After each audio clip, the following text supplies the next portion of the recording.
Well, the US budget may include $38 billion of spending cuts, but there will be a financial boost for the military.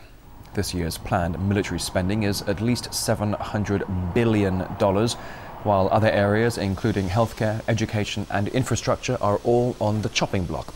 The decision came after a long struggle between lawmakers and the Pentagon, saying that military cuts would be a threat to national security.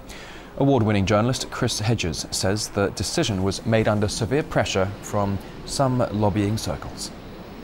There are corporations, even though we're losing the war, that continue to make a lot of money off of this war. Halliburton, Raytheon, Northrop Grumman, Boeing. The stock price of these defense contractors has quadrupled since the war began.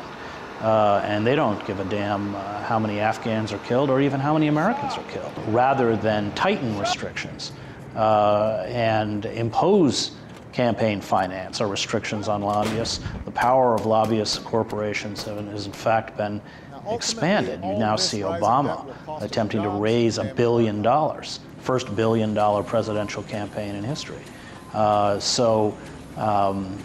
You know, I am watching these corporations and these imperial wars, which are largely being paid for, by the way, through debt, hollow my country out from the inside and destroy it. And that's how imperial powers always die. Our infrastructure is crumbling, our public education is a joke, our healthcare system is lousy. Over 15,000 Americans died last year because they couldn't get proper medical care. We have cemented into place a kind of permanent underclass, 1 in 6 workers out of work. And they know no limits, these corporations. They know one word, which is more, and they're tone deaf to the suffering of citizens.